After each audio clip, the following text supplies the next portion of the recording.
que tiene 25 minutos para su exposición, 5 minutos para la ronda de preguntas, y de igual manera le recordamos al público que las preguntas pueden ser planteadas durante la presentación por el chat o al final de la misma. Estimada Catherine, puede empezar, por favor. Buenas tardes, claro, en este momento.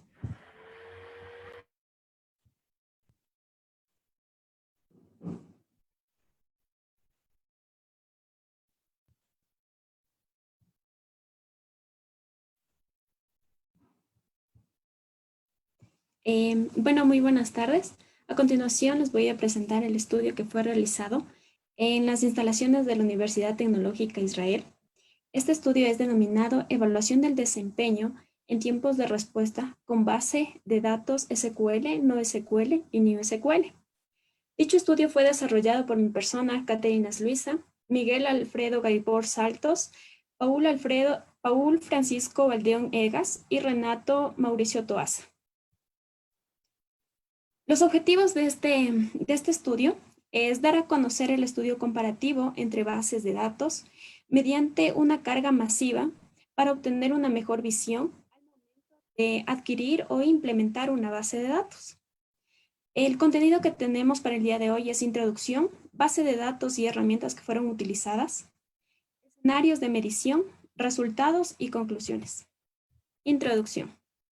Desde el punto de vista computacional hay dos tipos de estructuras, como son las estructuras relacionales o los datos estructurados que se utilizan para las bases de datos relacionales o que utilizan el lenguaje SQL. Y los datos no estructurados que son utilizados para las bases de datos no relacionales o no SQL. Las bases de datos no SQL no siguen un modelo relacional como es lo atípico en las bases de datos relacionales. Siguen una escala simple, pero su rendimiento es mucho más alto que las bases de datos relacionales. A principios del siglo XXI comenzó a proponerse un nuevo modelo llamado NewSQL, donde es posible combinar la transaccionabilidad de una base de datos relacional y la disponibilidad de los motores de una base de datos no relacional. Definición del problema. Actualmente vivimos en una era tecnológica que a medida del tiempo y a pasar los minutos y segundos generan grandes cantidades de datos. Estas grandes cantidades de datos son de distintos tipos. Pueden ser archivos planos, JSON, datos estructurados, no estructurados, pero al momento de una empresa tomar una mejor decisión, como es en las empresas de Business Intelligence, ocurre una gran particularidad, que a medida que surge el tiempo, estas tienen problemas en cuanto a su concurrencia, tiempo de respuesta, ya no es su mejor, no tiene una mejor respuesta cuando se hace consultas masivas o cuando se requiere hacer consultas a medida con grandes cantidades de datos. Esto también surge porque no se planteó o no se supo ver la mejor opción en cuanto a la infraestructura que se tenía planteada desde un inicio. Puede ser que la infraestructura era muy pequeña o no fue visto a lo largo del tiempo. Las bases de datos y las herramientas que fueron utilizadas.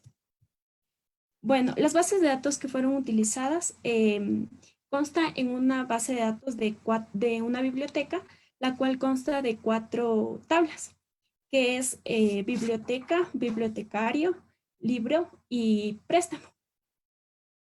Estas bases de datos relacionales ocupamos el gestor de base de datos. Para las bases de datos no relacionales ocupamos MongoDB y para NewSQL ocupamos MemSQLarios, que es una plataforma en la nube. Como podemos observar en la parte derecha, tenemos el modelo entidad de relación, el cual se utilizó para las 3 bases de datos, obteniendo como su principal tabla o su tabla maestra la tabla de préstamo, pues aquí se alojan todos los IDs de las diferentes tablas. Las herramientas utilizadas. Para este escenario de medición se utilizaron en los cuales podíamos montar la base de datos de Postgres y de MongoDB. Entonces se utilizó Docker, la cual es una plataforma virtual donde nos permite alojar contenedores de bases de datos. En Pentaho Data Integration nos sirvió para realizar el proceso ETL, el cual realizó la extracción, transformación y carga en las respectivas bases de datos. Para esto utilizamos la segunda computadora, la cual estaba alojada en un sistema operativo Linux, ya que al utilizar la carga masiva Pentaho Data Integration, ocupa un step que se llama MySQL Bootloader y solo permite en sistemas operativos Linux. Evaluación. El número de datos que fueron ingresados en en cada tabla fue alrededor de 1.000.000, con sus tipos de datos serial, varchar, texto booleano, integer, entre otros. La evaluación de los parámetros es la velocidad. Tenemos como tiempos de escritura y tiempos de lectura un 30%.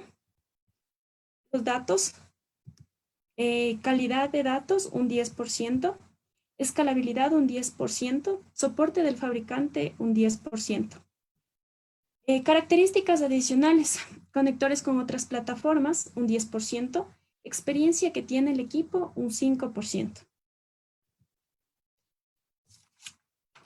Escala de valores. En cuanto al análisis de escritura y de lectura que mencioné anteriormente, se realiza una escala de medición de los parámetros mencionados anteriormente, obtenido como resultado el valor en porcentajes. ¿Cómo lo podemos obtener aquí? Se realizó una tabla de porcentajes en cual si el tiempo de respuesta es menor, se le ponía un 100%. Si es menor al tiempo obtenido entre las tres bases de datos, se le iba equivaliendo, teniendo así como un 75%, 50%, 25% y el 0%, que sería que la base de datos se demoró más en responder o hacer las consultas en un tiempo mínimo. Los resultados. Después de realizar las mediciones de parámetros establecidos, obteniendo el resultado desarrollado a continuación, como pueden observar en la siguiente tabla. El parámetro de tiempo de escritura. La evaluación de este parámetro se realizó mediante las pruebas de inserción a las diferentes tablas de base de datos. Y con ello se logró captar el número de transacciones por minuto o por segundo que lograban estas. Como les mencioné al principio, se realizó con 2 computadoras. Estas computadoras, entonces, yo mandaba a cargar, se cargaban los datos a la par. Las 3 bases de datos, como no influía mucho porque estaban en Docker y MemSQL utiliza la plataforma en la nube, entonces no infería mucho en su rendimiento. Entonces se cargaron a la par y no hubo conflictos. Así, obteniendo Postgres un 22.5%, MongoDB un 22.5% y MemSQL Helios con un 30%, ya que los tiempos de respuesta fueron súper bajos. El tiempo de lectura. La evaluación de este parámetro se realizó mediante las pruebas de consulta desarrolladas como son inner joins, left joins, uniones entre tablas, consultas anidadas, procedimientos almacenados, entre otros. Entonces, obteniendo así Postgres un 7.5%, MongoDB, al ser una base de datos no relacional, respondió mucho mejor porque no tenía las tablas relacionadas. Entonces, su respuesta fue mucho más rápida, que es un 22.5%, y MemSQL Helios un 30%. Calidad de datos. El aseguramiento de la calidad de datos es muy importante, ya que dentro de una empresa se requiere que sus datos sean íntegros, que tengan confiabilidad.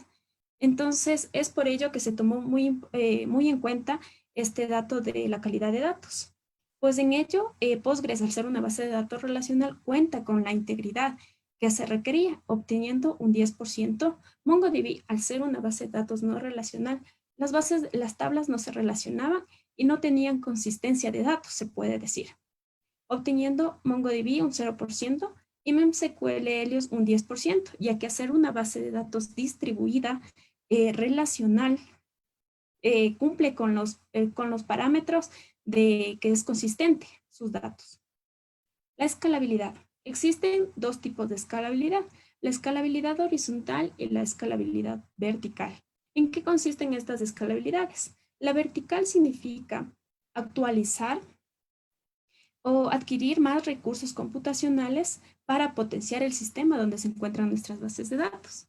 Y la escalabilidad horizontal implica añadir varios servidores que funcionarían todos como un clúster. Un clúster es el cual reparte sus tareas entre los nodos y así puede ser más efectivo su rendimiento. Entonces, las tres bases de datos tienen escalabilidad horizontal y vertical para cada caso. El soporte con el fabricante. La finalidad de este parámetro es brindar ayuda a los usuarios para resolver los problemas, ya que algunas bases de datos no brindaban, no cuentan con soporte técnico o dentro de las licencias no se cuenta con soporte técnico durante un tiempo. Y las tres bases de datos sí lograron el soporte del fabricante.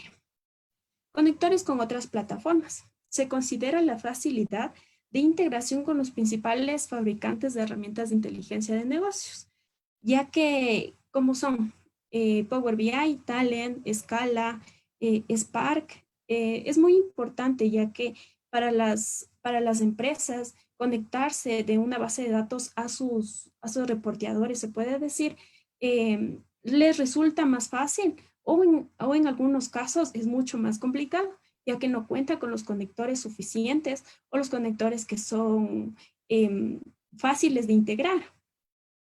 Teniendo así Postgres con un 10% porque sí tiene dentro de las principales herramientas y contaba con los conectores necesarios. MongoDB era un poco complicado ya que no se contaba con las plataformas o con los plugins para conectarse a estas herramientas de BI, teniendo un 0%, y MongoDB sí obtuvo el 10% que es porque sí tuvo las plataformas y sus conectores.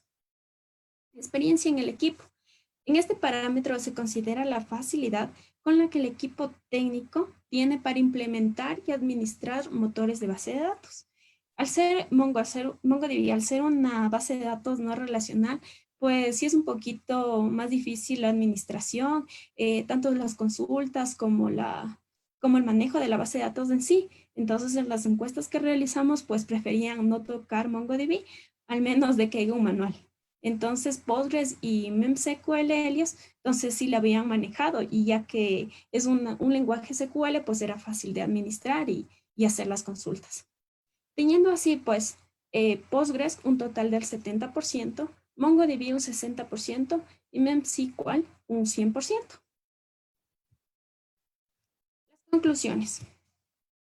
Como resultado del presente estudio, se pudo determinar que cada gestor de base de datos es diferente, ya que algunos requieren más recursos computacionales que otros, ya que si nosotros vamos a utilizar una base de datos para analítica o para alguna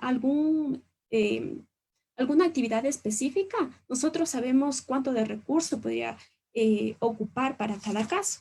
Pero si no sabemos el objetivo con lo que va a ser ocupada esa base de datos, no tiene ningún sentido comprar servidores, comprar memorias, si es que no tenemos al menos en claro para qué va a ser ocupada esa base de datos.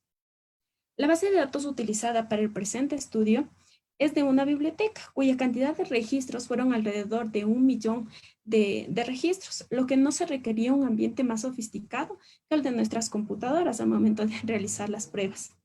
Las tres bases de datos, los tres gestores de base de datos, fueron almacenadas al mismo tiempo los datos con la misma cantidad de recursos para poder equiparar estos resultados y que no sea en desventaja de unos, en ventaja de otros. A fin de medir el rendimiento de cada gestor de base de datos, se planteó parámetros de medición que son considerados relevantes al momento de adquirir o manejar una base de datos.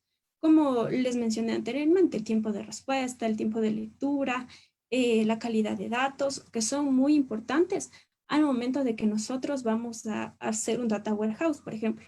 Un data warehouse necesita de tener consistencia, relación entre tablas, para que las transaccionabilidades sean acorde al flujo de negocio. La mayor puntuación se le asignó a la velocidad de escritura y de lectura, ya que dentro de las encuestas que realizamos, esos eran los plugins o los puntos más fuertes que buscaba una persona al momento de adquirir una base de datos, ya que no le importaba si tenía que aumentar recursos, no le importaba si tenía que aumentar disco, memoria, con tal que su base de datos tenga las respuestas en el tiempo acorde y no que me responda de 10 a 20 minutos la respuesta de unos 1000 registros. Entonces, esos fueron los puntos más importantes que nosotros tomamos en cuenta para realizar este estudio. Bueno, muchas gracias. Espero que les haya gustado lo que nosotros hemos realizado en este estudio y cualquier pregunta, estoy abierta. Enhorabuena, estimada Catherine. Fue una excelente presentación.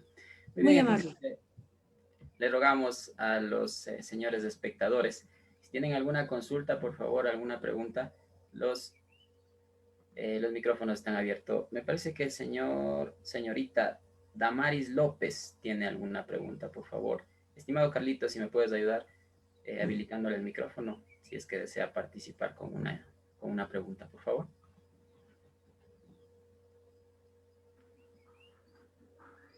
Damaris López, está activado su micrófono, por favor, ¿lo puede activar?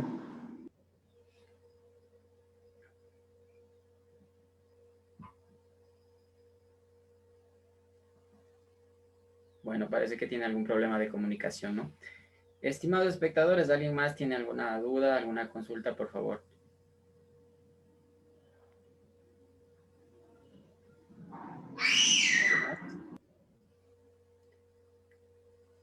Ok.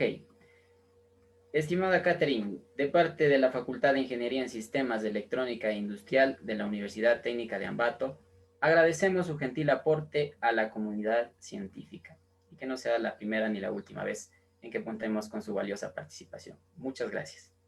Muchas gracias a ustedes y no, pues agradecida y con esta experiencia, primera vez que hago esto, así que agradecida con todos ustedes, gracias por la atención y vamos por más.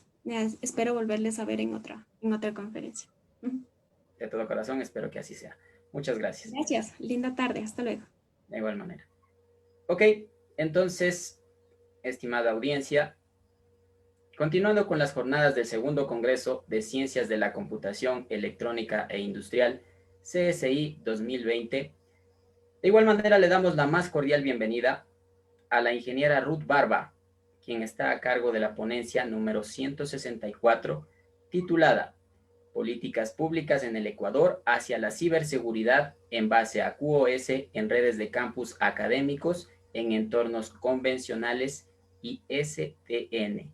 Estimada Ruth, le cedemos la palabra, por favor.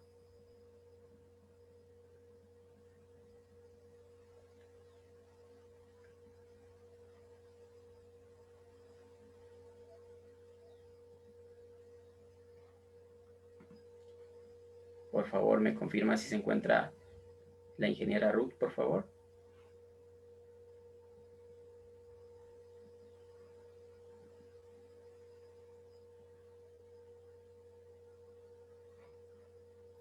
Estimado Marlon,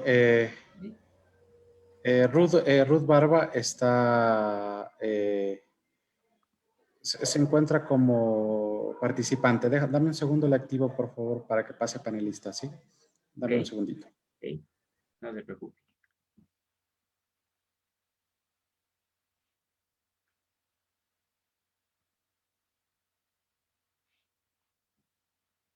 Muy bien, recordándoles nada más a los señores espectadores que pueden hacer sus interrogantes, pueden formular sus preguntas durante la conferencia de los expositores, ¿no?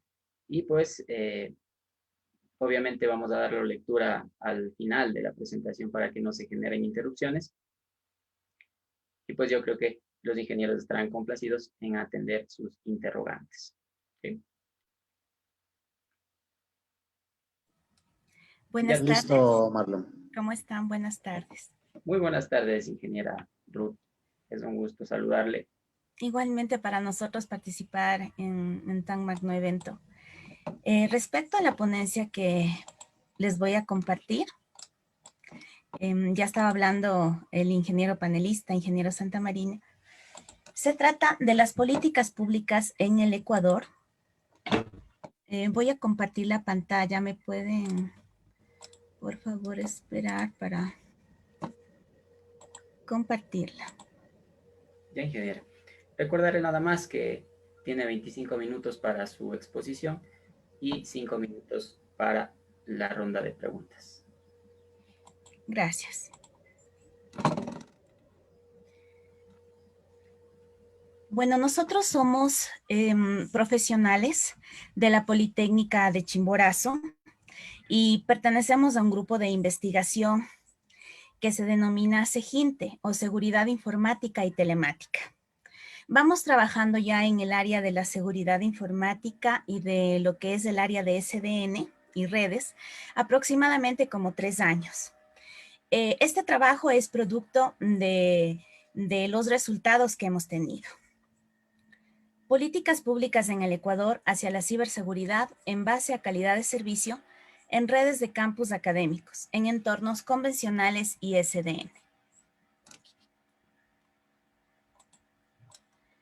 El objetivo del estudio es facilitar el control de las redes y gestionar servicios de manera eficiente, proponiendo para ello la aplicación de políticas de calidad de servicio para mejorar su rendimiento, tanto en un entorno de redes convencionales como en SDN. Todo este estudio se ha realizado usando equipos reales. La problemática que se tiene es debido al desarrollo acelerado de las redes de campus por el sinnúmero de aplicaciones que ha aparecido, los servicios con diferentes usuarios, clientes móviles, el Bring Your Own Device, la falta de controles, departamentos de tecnología, la falta de una planificación acorde a las exigencias de las redes actuales, lo que ha generado una demanda de mayores requerimientos y recursos de red. A la vez, la disminución de la capacidad de soluciones actuales en agilidad, rendimiento y una buena experiencia de usuario, así como la degradación en los servicios y congestión.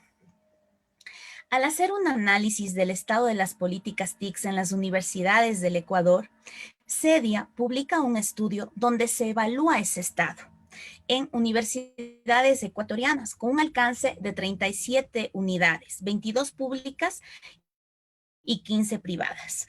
De estos resultados, nosotros podemos decir que hay una aplicación de políticas de calidad de servicio bien bajo, únicamente del 8%, frente a un 60% que se aplica de manera parcial.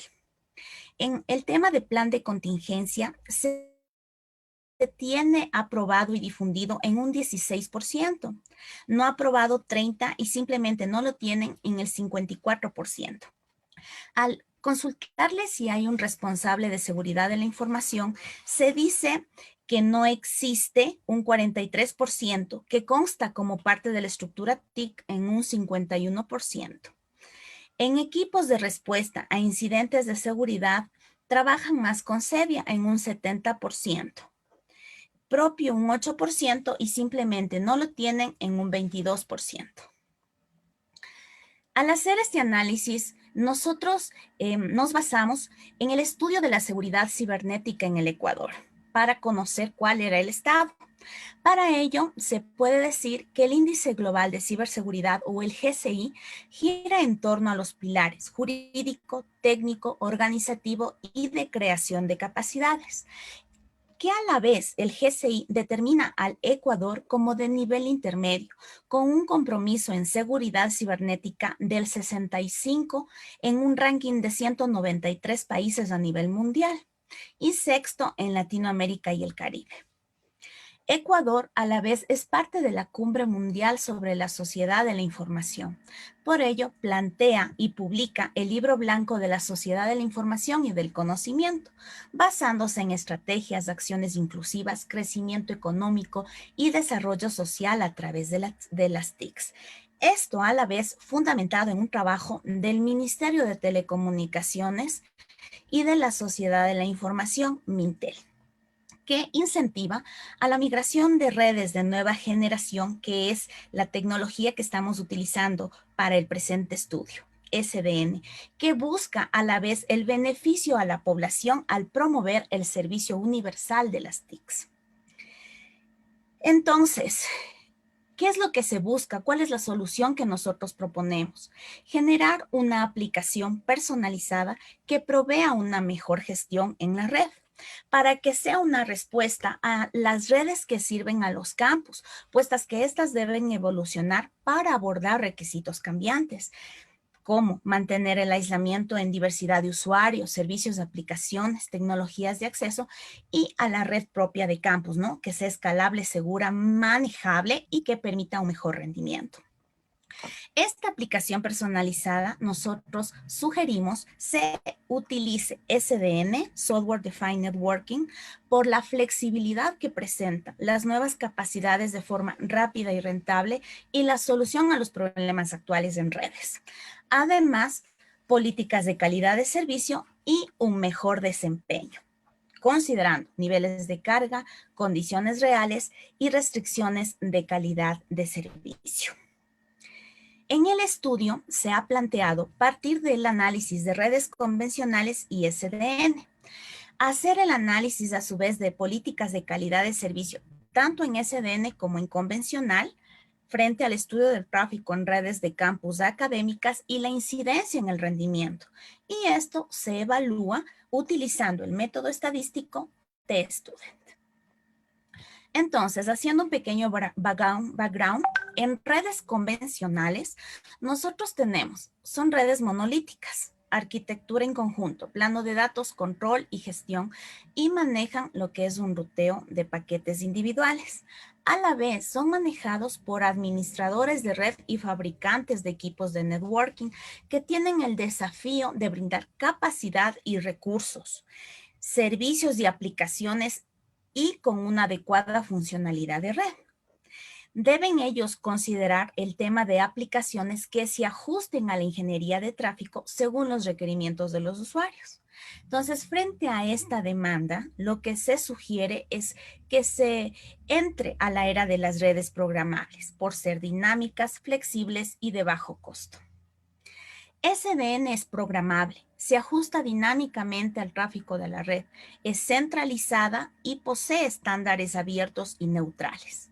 Existen varios tipos de controladores como OpenDelight, SDN Band Controller, Floodlight, Rio, con una interfaz de programación con funciones de estado de red, visualización de topologías, conexión de TCP entre controlador y dispositivos y APIs. Esto, claro, para equipos que sean compatibles. Para el análisis de la aplicación se consideró evaluar lo que era calidad de servicio. Entonces, la calidad de servicio es el efecto global de la calidad de funcionamiento de un servicio que determina el grado de satisfacción de un usuario. Deja en función del cliente las características que lo satisfacen, como minimizar el retardo, asegurar velocidad mínima, priorizar tráficos. Para hacer el análisis de calidad de servicio es importante considerar el rendimiento, que se gestiona a través de parámetros que son ancho de banda, latencia o delay, jitter y pérdida de paquetes. Para la implementación de políticas de calidad de servicio, consideramos realizar una revisión sistemática de la literatura aplicando la metodología de Kitzenham, donde se realizó una búsqueda en Scopus, basado en políticas de calidad de servicio, SDN y rendimiento. Tuvimos 12 publicaciones, de ello podemos resaltar que según el estudio de Kahn se hace referencia a un estudio realizado de 22 universidades sobre implementación de QS. ¿Para qué? Aplicaciones multimedia de alta calidad, equilibrios de carga, servicios basados en rol. También interviene lo que es el tema de seguridad, puesto que limitan accesos a host, restricciones de puertos, por protocolo y accesos a servicio. Además, consideramos evaluar cuál es el tráfico con el que podemos trabajar. Para ello, nosotros analizamos que Internet está conformado en un mayor porcentaje por el protocolo IP. Kwan, en su estudio de flujos de tráfico, concluye que los flujos con más tiempo de duración son superiores a los 10 minutos y representan el 20% del volumen del tráfico total en sesiones peer-to-peer. En un estudio de Quispe, realizado en la Pontificia Católica de Perú, se hace un análisis y se evalúa este tráfico. Él lo que realiza es una ejecución de 20 minutos y procesa 23 millones de paquetes. Con ello nosotros determinamos que hay protocolos de mayor presencia en la red, TCP y UDP, en una relación de 80,3% al 19,2%. Entonces, ya para la metodología de lo que son las políticas de calidad de servicio, nosotros consideramos el resultado de este estudio y ya de manera real lo aplicamos con el 80% en TCP y el 20% para UDP. Además, se consideró las políticas de calidad de servicio. Para ello, se aplica el flujo del modelo para diseño de políticas QS diseñado igual por nuestro grupo y publicado, ¿no? Para que tenga validez. Entre la metodología, nosotros utilizamos herramientas hardware y software. En el hardware empleamos un switch 3800 de 24 puertos HP, 3 computadores con las funciones de cliente, servidor y controlador, y el software, virtualización, complementos como Java, controladores, Wireshark y el generador de tráfico de ITG. A la vez, para la selección del controlador se hizo un trabajo previo donde se evaluó las características de los controladores. Para ello estudiamos OpenDLI, RUE, Floodlight y SDN Van Controller, considerando lenguaje de programación, protocolo de soporte, herramientas de simulación, el soporte de una red API, tipos de código, dificultad de instalación, compatibilidades, tiempo de vida y documentación. En base a ello, seleccionamos Floodlight. Ya en lo que es la metodología, utilizamos escenarios experimentales. Uno de pruebas convencional, como el que ustedes pueden observar, frente a uno de pruebas con SDN. La diferencia, la forma en que trabaja el equipo es SDN o convencional, y en el escenario convencional trabajamos con el controlador Floodlight. Ello simula un nodo de una red con alto volumen de tráfico. Las reglas que se aplicaron fueron basadas en CUR. Para ello utilizamos reglas de firewall y reglas ACL. Ya yéndonos al tema de pruebas y resultados, nosotros podemos decir que el equipo pudo trabajar en las dos formas, tradicional y SDN. Inyectamos dos flujos de datos, TCP y UDP, con un rango de valores de 1000 a 13000 paquetes por segundo, con un tamaño constante de 512 bytes. Además, se consideraron 30 pruebas hasta alcanzar el valor de saturación de 13000 paquetes por segundo. La conexión peer-to-peer se estableció entre los dos extremos, cliente y servidor. Se inyectó el tráfico a través del generador de ITG, que es un generador validado por simular la pila de protocolos. Además, se hicieron mediciones en cada extremo de la conexión por indicador y escenario para validar el tema de afectación en rendimiento. Medimos latencia, que es el tiempo promedio de retardos en red, jitter, la diferencia del tiempo en la transmisión de paquetes, ancho de banda, la cantidad de información que se puede enviar y la pérdida de paquetes como los paquetes descartados. Ya en resumen, la prueba T-Student que nos determina en base a la prueba F. Al comparar los dos escenarios, nosotros tenemos que tanto en latencia como en pérdida de paquetes existe una diferencia significativa entre las dos tecnologías. Evaluando los datos, se determina que hay un mejor resultado en escenario convencional con HP. En el caso de jitter y ancho de banda, no existe diferencia significativa entre las dos tecnologías. Podemos mostrarles aquí ya las gráficas que resumen los resultados, ¿no? En latencia podemos ver cuál es la forma en cómo se presentan los datos. Tienden a ser similares, excepto en el servidor HPCDN, que tiende a tener unos puntos que salen de la curva, ¿no? Pero que puede ser descartado y tiende a mantenerse la gráfica. En el tema de jitter, pues ya hay una mayor diferencia. Se puede observar que el servidor HP tradicional tiene una mejor respuesta. En lo que es ancho de banda, también, pese a que tiene unas mayores diferencias en los puntos medidos, tiende a mantener el comportamiento de un servidor HP tradicional con ciertos puntos extremos que tendrían que eliminarse para considerar el análisis. En pérdida de paquetes ya se nota una mayor diferencia. Se mantiene en un servidor HP tradicional una mejor respuesta. Como conclusiones, ¿qué podemos resaltar? Las políticas de QS propuestas se pueden aplicar en ambas tecnologías. En el análisis estadístico se determina que no existe diferencia significativa en jitter y ancho de banda, con lo que las respuestas en tecnología SDN y convencional son similares, sin determinarse una diferencia, lo que abre un abanico de posibilidades a la integración en tecnología convencional, generando similar rendimiento al evaluar estos parámetros. Frente a lo que es análisis de latencia y pérdida de paquetes, podemos decir que hay mejores resultados en configuración convencional. Esto debido a que precisamente el controlador realiza un procesamiento adicional en el tema de decisión, ¿no? Como conclusión, también podemos decir que al introducir las redes de SDN en escenarios reales y documentarlo, se genera una información importante en el avance de la integración de tecnologías emergentes en las redes de campus convencionales, impulsadas por las políticas gubernamentales, contribuyendo a la sociedad del conocimiento en el Ecuador. Les presentamos las referencias de nuestro trabajo. Gracias por la atención.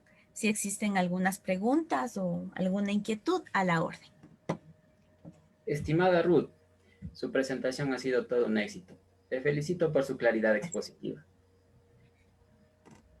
De igual manera, le invitamos a los espectadores a formular sus preguntas. Veo una mano levantada por ahí.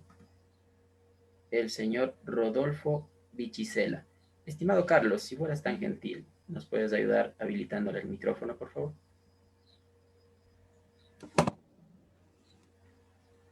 Rodolfo, está activado su micrófono, por favor, actívelo.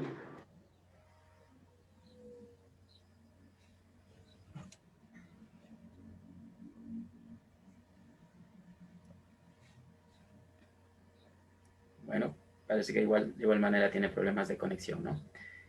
Entonces, le seguimos invitando a los señores espectadores a ver si tienen dudas, consultas, por favor. La ingeniera está... Estimado Rodolfo, si tiene problemas con su micrófono, puede escribirnos por el chat, por favor. Ya lo dijo el ingeniero Carlos. Por favor, Rodolfo, si no puede comunicarse por el micrófono, ahí tiene el canal abierto del chat. Bueno, y de igual manera le invitamos a los demás espectadores a formular sus interrogantes, ¿no?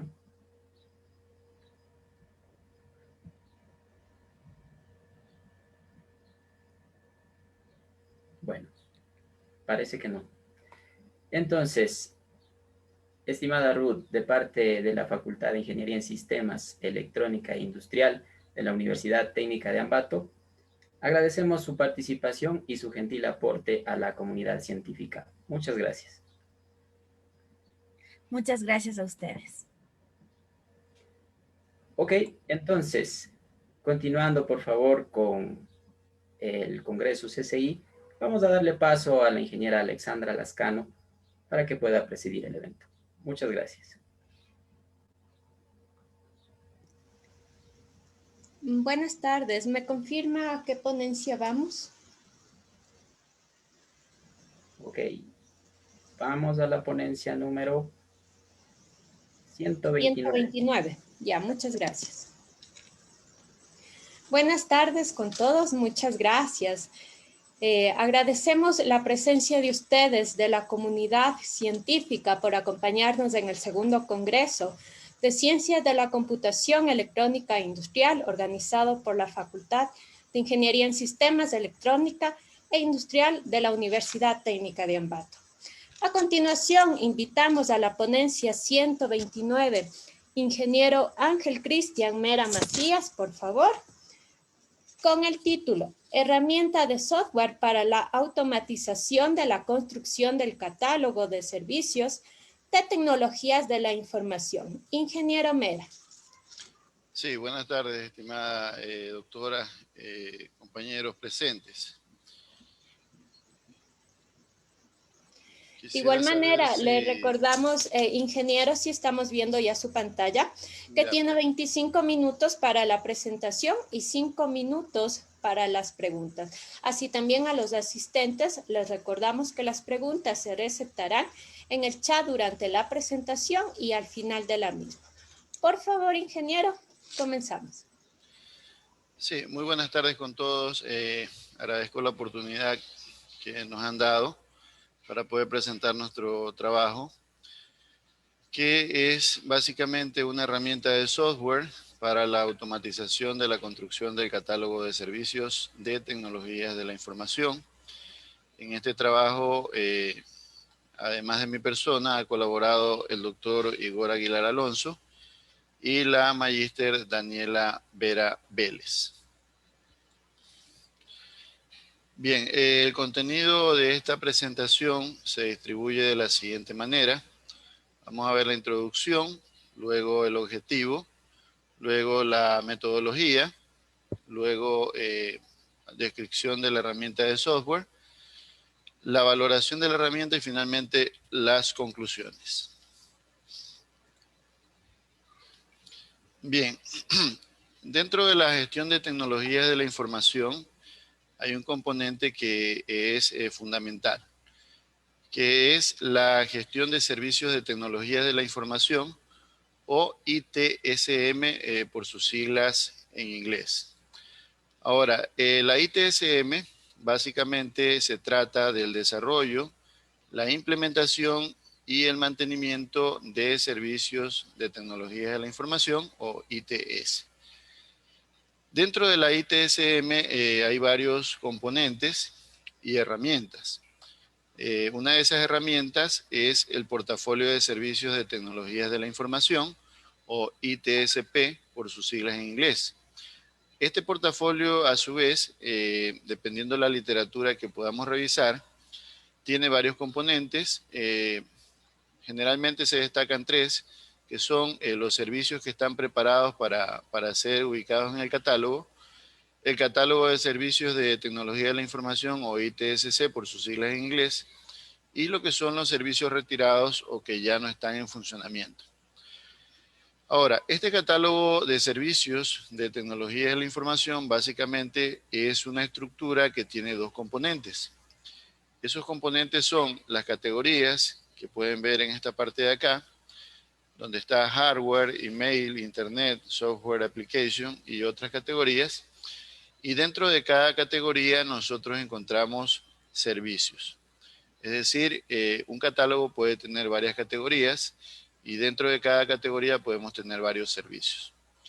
Estos servicios básicamente se definen como activos intangibles co-creados o intercambiados en algún momento entre un proveedor y un cliente de tecnologías de la información, ¿verdad? Ahora bien, lo que tiene que ver a la ITSM, conforme ha pasado el tiempo, la ITSM ha sido desarrollada en varias normativas, entre ellas la Librería de Tecnologías de la Información, o ITIL, pero últimamente se ha ido introduciendo lo que es la inteligencia artificial dentro de esta ITSM. Ahora, justamente se introduce un poco lo que es la inteligencia artificial, o IA, para promover la automatización de la gestión de servicios de tecnologías de la información. Entonces, esto se ha visto evidenciado en varias situaciones, ¿no? Una de ellas, por ejemplo, es la identificación automática de servicios de tecnología de la información para conformar un un catálogo de servicios, que es básicamente un trabajo previo. También lo que es la retroalimentación de dicho catálogo, que también es un trabajo previo realizado por el equipo. Lo que es la gestión de solicitudes de servicios de tecnología de la información, que es un trabajo realizado por Calia y otros autores en el 2017, y del que ya hay una patente de IBM sobre este trabajo. Otro trabajo que se destaca es la gestión de tickets, llegando incluso hasta la identificación del idioma a partir de solicitudes simples. Es un trabajo realizado por Ali en el 2018, entre otras investigaciones. Entonces, vemos que la ITSM está siendo bastante influenciada por la inteligencia artificial, ya sea a través de minería de texto, a través de machine learning o cualquiera de las técnicas que se presentan o de sus algoritmos, ¿verdad? Ahora bien, en lo referente a la gestión de la demanda de servicios de tecnología de la información, hay un estudio previo que se hizo y se pudo evidenciar lo que nosotros hemos intentado plasmar en el gráfico. En una determinada organización hay varios usuarios de tecnología de la información. Estos usuarios demandan servicios de tecnología de la información a través de emails, llamadas, mensajes de WhatsApp, memorándum, sistemas de mensajería interna, entre otras tecnologías. Ahora, obviamente este texto o el mensaje expresado en voz es identificado por el helpdesk y es cuadrado o cotejado en un catálogo de servicios de tecnología de la información. Puede ser un catálogo un poco definido de manera empírica o puede ser un catálogo definido de manera técnica de acuerdo a la normativa. ¿Y por qué decimos de manera empírica? Porque incluso a veces hay muchas organizaciones que no tienen un catálogo previamente definido.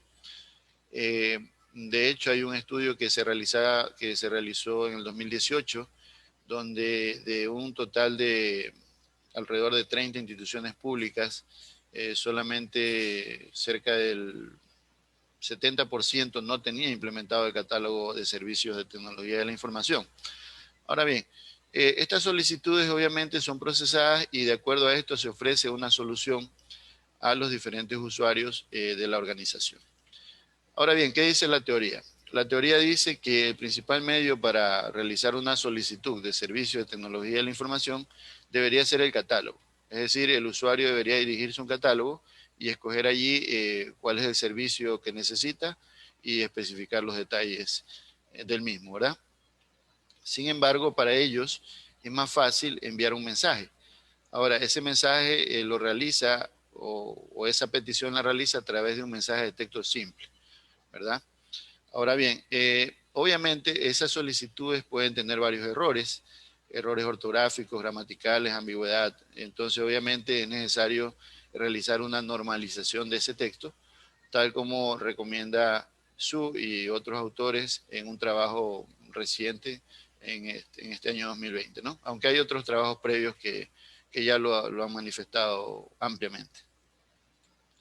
Ahora bien, el objetivo básicamente es presentar un software para la automatización de la construcción del catálogo y una valoración, es una valoración que se ha realizado por medio de profesionales que laboran en organizaciones privadas en relación al aporte del software con la identificación, clasificación de servicios de tecnología de la información, la retroalimentación del catálogo y la gestión de los servicios de tecnología de la información. Ahora bien, como metodología, nosotros se ha utilizado, ¿no? Se ha utilizado básicamente, hay dos aspectos importantes que señalar, que son, primero, el protocolo para la construcción de la herramienta y segundo, los lineamientos para la valoración. En cuanto a la primera, la herramienta ha sido creada con base en una metodología que ya se ha planteado en estudios anteriores que ya han sido publicados, que es la metodología para la construcción del catálogo de servicios de tecnología de la información o ITSCM. Ahora, esta metodología básicamente tiene dos fases. La primera es la construcción de la solución y la segunda es la construcción y gestión del catálogo de una determinada organización que nosotros vayamos a crear. Entonces, la primera fase tiene dos macroprocesos. El primero lo que es la extracción del conocimiento y el segundo lo que es la apropiación de ese conocimiento.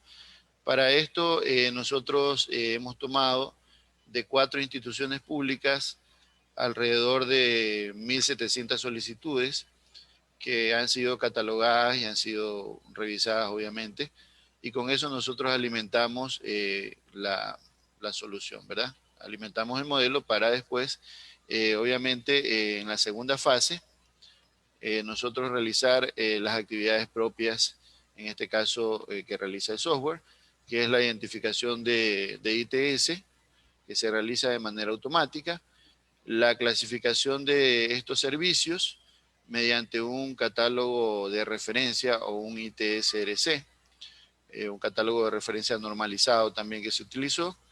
Y por último, la retroalimentación del catálogo y retiro de servicios, que es básicamente confirmar después de un determinado tiempo, confirmar los servicios que son necesarios y los que ya no son necesarios, pues pasarlo a la parte, al componente de servicios retirado del portafolio de servicios de tecnologías de la información. En cuanto a los lineamientos para la valoración de la herramienta, se consideraron profesionales de TI que laboran en entidades privadas del Ecuador, obviamente con conocimiento sobre el catálogo. Se utilizó como muestreo una técnica no probabilística, que es la técnica por redes o bola de nieve. El muestreo básicamente consideró 34 profesionales. La recolección de datos básicamente se realizó con un cuestionario de 4 preguntas. Se utilizó la herramienta Blogger para postear para hacer la publicación y Google Form para recoger los datos. En cada una de las preguntas se aplicó una escala de Likert, desde el 1 al 5, como ustedes pueden observar, y la validación del instrumento se realizó mediante juicio de expertos, y en lo que es la confiabilidad, pues con el alfa de Cronbach.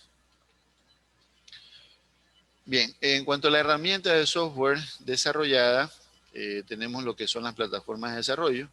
En este caso, en la base de datos utilizamos el Microsoft SQL Server, y en lo que es para ya el desarrollo de la solución, se utilizó el Microsoft Visual Studio 2019, utilizando el C# para la construcción de la aplicación con el framework 4.7.2 en una arquitectura de 64 bits.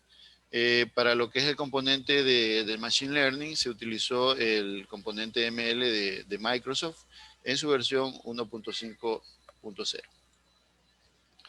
Luego, en cuanto al proceso de construcción, pues una vez que tuvimos ya las herramientas, se creó la base de datos que almacena el cotejamiento para la etapa de aprendizaje. Se creó la solución, luego mediante la herramienta de Machine Learning, se aplicó la opción Isure Classification para que se realice el proceso de aprendizaje, ¿no? Tomando como insumo el conocimiento almacenado en la base de datos que, como les decía anteriormente, considera 1.700, aproximadamente un poco más de 1.700 solicitudes. Ahora, dentro de los algoritmos que fueron evaluados acá, para, en este caso, en lo que es el aprendizaje, se aplicó, como ustedes pueden ver en la gráfica, un enfoque de máxima entropía como uno de los sistemas de clasificación, un perceptrón promediado, que es una red neuronal básica, un enfoque de descenso de gradiente estocástico y básicamente también los árboles de decisión con aumento de gradiente. Entonces, básicamente acá, el mayor porcentaje de precisión se logró con el enfoque de máxima entropía con un 95.24%. Esta metodología en lo que es proceso de identificación de servicios fue evaluada anteriormente, como le decía, un estudio que ya se encuentra publicado desde el 2019, donde se logró en lo que es precisión aproximadamente un 96%, y en lo que es recuperación se logró más o menos un 93%. Bien, este formulario de acá es una muestra de la solución.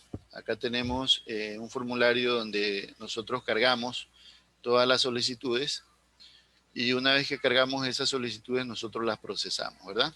Ahora, ¿cuál es el proceso que realiza, en resumen, este formulario? Básicamente, el proceso es crear una nueva base de datos con una tabla de catálogo, resoluciones y solicitudes.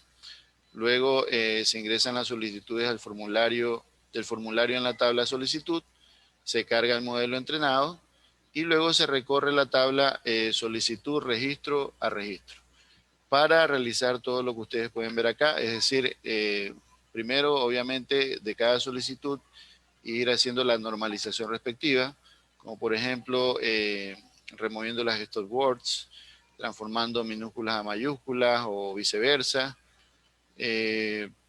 cotejar la solicitud utilizando el modelo, ya esto ya es con el modelo que ya ha sido previamente entrenado, y acá se utilizó un 70% mínimo de precisión para poder considerar que una solicitud pertenece a un determinado servicio, ¿verdad? Y una vez que se hizo eso, pues se produce el registro correspondiente, donde ya en lo posterior se va a mostrar el resultado. Entonces, este ya es el resultado. Es decir, a partir de las solicitudes simples en una organización, nosotros podríamos generar un catálogo como se puede ver en la gráfica. Yo puedo ir a una organización, puedo coger 200, no sé, 300, 500 solicitudes simples, podría cargarlas al programa y a partir de eso nosotros podríamos generar el catálogo, ¿verdad? El catálogo es lo que ustedes pueden ver acá, en esta parte donde dice detalle del catálogo generado. Y en la parte de acá, que es con este botón que dice resoluciones, si damos clic en este botón de resoluciones, nosotros podemos ver el detalle, es decir, cada solicitud se procesa y obviamente da un porcentaje y de acuerdo a ese porcentaje pues se determinó a qué servicio corresponde, ¿verdad? Entonces acá están los servicios a los que corresponde. Entonces aquí nosotros como profesionales de tecnología de la información podemos también obviamente aportar, porque este modelo necesita seguir entrenándose. Nosotros podemos aportar manifestando si la resolución que ha hecho en este caso el software ha sido correcta o ha sido incorrecta. Bueno, dentro de las cuestiones, ya yéndonos a la valoración, se plantearon 4 cuestiones. Una que tiene que ver con la identificación del servicio de tecnología de la información, otra que tiene que ver con la clasificación de los servicios, otra con la retroalimentación del catálogo y la última con la automatización o el grado de contribución de la herramienta a la automatización de servicios, la automatización de la ITSM o de gestión de los servicios de tecnología de la información. Como ustedes pueden ver en los resultados de acá, los resultados básicamente van de acuerdo a muy de acuerdo en los 4 ítems, acentuándose un poquito más en la gestión de servicios de tecnologías de la información. Como conclusiones, la primera, nosotros podemos afirmar que es posible utilizar las bondades de Machine Learning para automatizar la actividad de identificación de servicios y la conformación del catálogo, ¿verdad? La segunda, el uso de catálogos de referencia es una práctica recomendable. Se reafirma esto porque esto ya está establecido. Y obviamente se puede realizar mediante el software que se ha creado, ¿verdad? La retroalimentación del catálogo también puede ser desarrollada aplicando Machine Learning, ¿no? Con el objetivo de automatizarla y darle sugerencias al trabajador de tecnología de la información y de esta manera pueda mejorar el catálogo. Y por último, la herramienta de software puede contribuir a la gestión de servicios de tecnología de la información mediante los procesos automáticos planteados, fortaleciendo justamente el aporte de lo que es inteligencia artificial a lo que es la gestión de servicios de tecnología de la información. Finalmente, bueno, este software lo posteamos en el enlace que ustedes pueden ver allí, donde se puede descargar, se puede instalar y se puede probar para tratar de mejorarlo, ¿no? Obviamente se quiere que se mejore porque si bien es cierto en esta comprobación se utilizaron profesionales del sector privado, inicialmente esta solución parte de las necesidades de las empresas públicas, ¿no? De las organizaciones públicas, pero puede ser aplicable en varios en entidades de diversa naturaleza, ¿no? Entonces, eso ha sido toda mi presentación. Quedo a la espera de vuestras preguntas. Muchas gracias. Agradecemos al ingeniero Mera por su excelente participación. A continuación, por favor, si algún participante tiene alguna inquietud.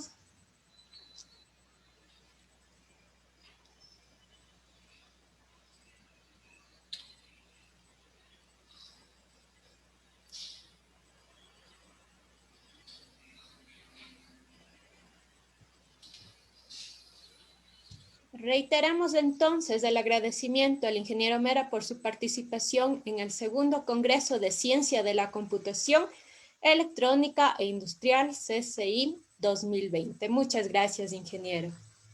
Muchas gracias a ustedes. A continuación, tenemos la ponencia número 4.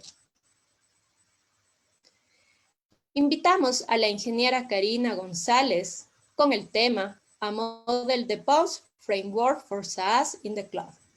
Ingeniera González. Buenas tardes. Por favor, nos ayuda con su presentación. Mientras tanto, le recordamos que tiene 25 minutos para la presentación y 5 minutos para las preguntas. Asimismo, a los participantes les recordamos que las preguntas se receptarán en el chat durante la presentación y al final de la misma. Por favor, ingeniera, le invitamos con su presentación. ¿Me informan si se ve? Sí. Well, good afternoon to all the conference organizers and all the attendees. Today, I'm going to present our article entitled A Model DevOps Framework for SaaS in the Cloud. As a brief introduction, most of us are aware that software companies are growing up and they need to satisfy huge demands and shorter delivery times to keep a competitive position in the market. This situation encourages them to look for new methodologies and techniques to improve their productivity without any product quality sacrifice. However, this is not the only fact that they must keep in mind, because new software technologies also influence in the software development process. Now, we are focusing on DevOps in a SaaS development. And for this, in order to have a complete context first, we are going to review the DevOps concept. Then we are going to explain how is DevOps related to cloud environment. And we are going to be listing some improvements reported due to applying DevOps. These 3 points will give us a general knowledge about why is DevOps so important or relevant for SaaS development. Then the integration of both DevOps and SaaS will be through a conceptualization phase, and based on that, we'll be generating our model framework. Let's start. The first time that the DevOps concept was promoted, it was intended to fill a gap between developers and operations, improving their communication and mitigating that inefficiency produced by this division. This is the cultural perspective of DevOps that involve communication and collaboration between these 2 teams. Then this concept started to be related to techniques and tools, this interdependency between these 2 teams, how these reduce the duration of the software development cycle.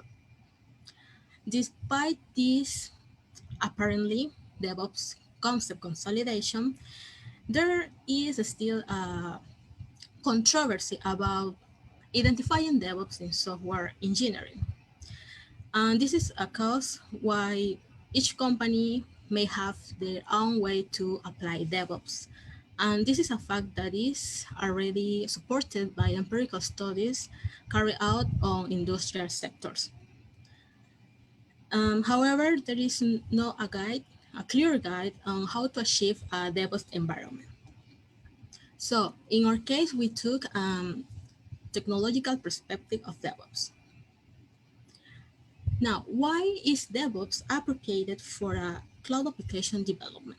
First, when a company wants to adopt a new technology, new methodology, or practice, it first has to meet the basic requirements to avoid investing in something that may not work or it will do in an unexpected way.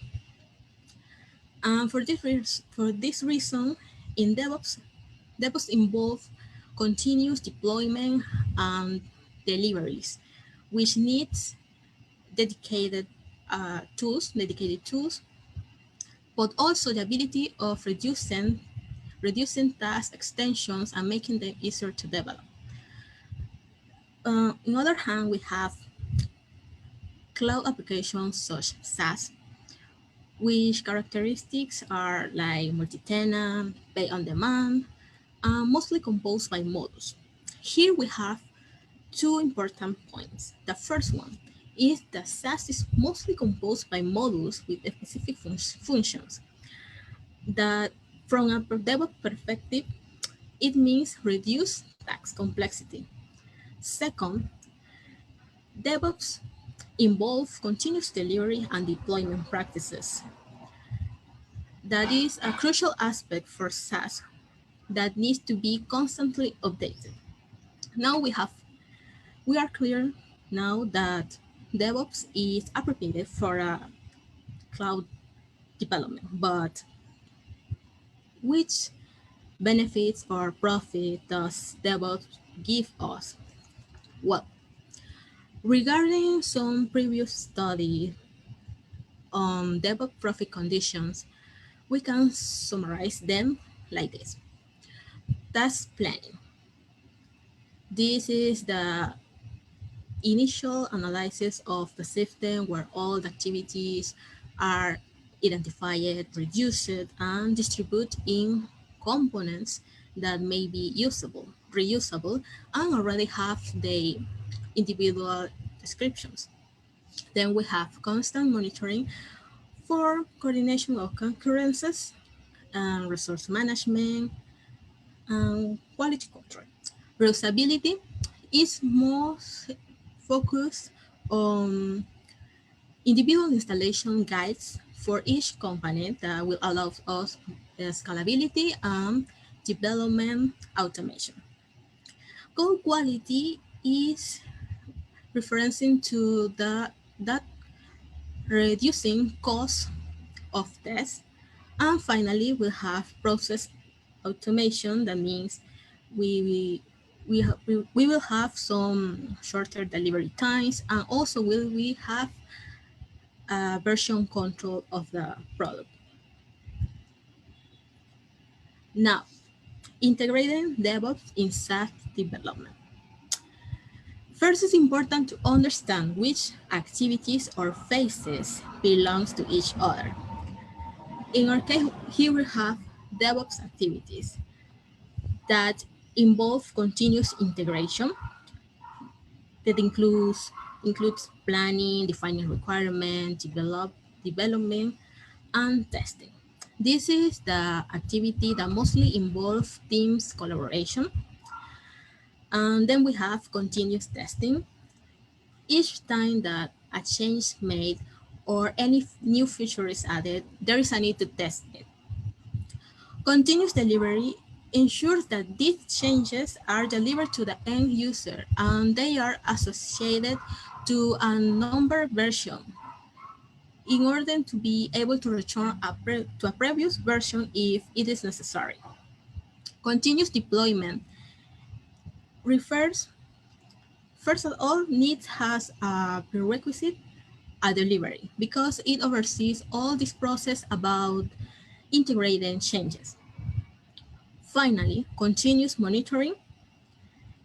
It takes place when the software is already deployed in a production or operation environment. And this software is going to be constantly monitored in order to give quick feedback to to the developers teams in case of any error to make improvement and that. Then we have SaaS development phases. These are quite similar to traditional software cycle, but with some characteristics that belong to service-oriented software. First, we have a specification that is referred not only to meet the business demands, but the platform specifications in order to guarantee it's going to work at multi-tenant level in automatic manner with all the necessary documentation. Then we have building that involve developing and testing. Then deployment, that is just to put the software into operation environment. Then we have usage, that it refers if any incident take place during usage, it has to be reported and scaled. Finally, maintenance is a phase where all the fixes are given, and in this phase, start all the cycle again. We can point out that from both, we can extract some common components. And here there are, for example, requirement analysis, development, testing, seamless release, deployment, customization, audit, and monitoring. Now, to avoid any ambiguity, we opt to use a ontology to formalize the presence of DevOps in SaaS development. As you can see, we use DevOps activity and SaaS phases has the main classes. Then the relationships are given through the common components that were already declared as subclasses of DevOps. Taking this, we generate our model framework. This is the resultant model. The first thing that you can see is that we allocate at the top the SaaS development phases has a hierarchy to imply that DevOps is inside the development process. Then we have all the common components between these two words, and here are the activities of DevOps. Let's see how this works. Well, in our first stage, we have continuous integration. Here, software specification and software building are executed. This stage receives feedback when the software is tested or when it has been put into operation environment. Then we have continuous testing that start when the preliminary version of the product is delivered and start the deployment process. Here, unit and rigor tests take place and they are executed. Then the results of these tests determine if the version will be released or if it will going to send back to the continuous integration phase. In this, we can insert the some user experience opinions as a feedback. The next, continuous delivery. This oversees through continuous releases associated to a number of versions. It involves also software building because developers must keep working on approved versions of the product, making improvements or adding new features. The first stage is about continuous deployment. This ensures that the correct functioning between software and platform, but also involve deployments in different environments such as testing, production, or operation. Then we have the fifth and final stage that is continuous monitoring. This stage involves software usage and maintenance, but also some aspects related to user experience as customization effort and audit. This is a critical one because ASAP will be into operation environment. Then with this phase, we are going to be able to detect some errors, and also this is the phase that start over again the process because it sends the software to continuous integration. Now, this is how this framework incorporates DevOps into the development process, improving collaboration while keeping continuous integration, quality control, automated releases, and also continuous monitoring in operation. This framework will act as a guide for those who venture into DevOps practices. Then we have our conclusions. Final remark, we have to point out that DevOps is a complement to Agile methodologies, and that's the reason why they have similar activities or practices, for example, continuous delivery and continuous testing, and also is the reason why it is so difficult to identify it inside the development process. Its presence becomes more noticeable when the first project deployment is performed. Then we have the DevOps do not produce any tangible object during development by its own, but at formulation, evaluation, and project administration level, it leads to notable improvement due to its rigorous and strict project management.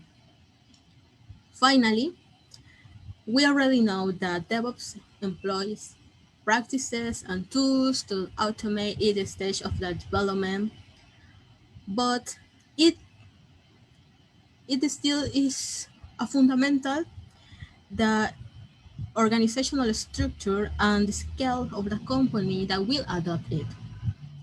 Thank you very much. Thanks for your excellent presentations. Agradecemos a la ingeniera Karina Ojo González por su excelente participación. A continuación, invitamos a los participantes que generen en este momento sus inquietudes.